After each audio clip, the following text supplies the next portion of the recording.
Thanks. Firefighters have been battling the Hawthorne brush fire for 11 days now, with red flag warnings issued across our entire state today. That means any fire that starts can spread rapidly, and it can also be very hard to put out.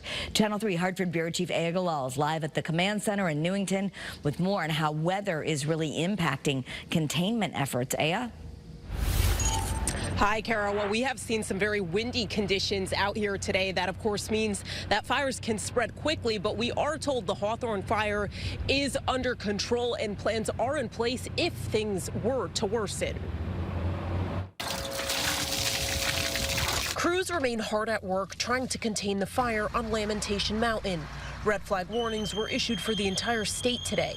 First Alert meteorologist Scott Gagliardi explains what that means. So the red flag warnings, you normally see those in California for extended periods of dry weather and when it gets very windy. And that's exactly what we're seeing here in Connecticut. First responders statewide are up against some tough conditions. You need moisture, you need rain. We haven't seen any of it. And the biggest thing to get the red flag warning is going to be the wind speeds.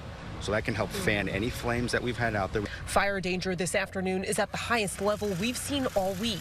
Any fire that ignites can spread quickly. That wind actually drives the fire and it adds more oxygen to the fire. So it allows the fire to quickly spread. It makes it harder to manage when conditions are like this. Josh Singranelli is the area regional coordinator for Connecticut's Division of Emergency Management and Homeland Security. He says crews have plans in place in case conditions ramp up.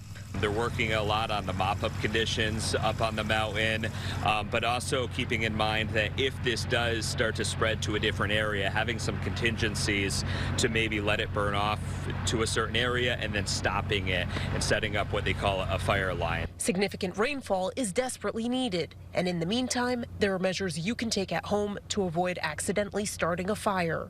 So if you can keep leaves away from the house, I know it can be challenging with the wind the way it is, and also just to avoid discarding any cigarettes out in the open. That would certainly help, hopefully alleviate any additional fires. And emergency officials will be giving an update on the Hawthorne fire at 5 p.m. So in about 1 hour, we will bring that update to you live on the air. Live in Newington, Aya Galal, Channel 3 Eyewitness News.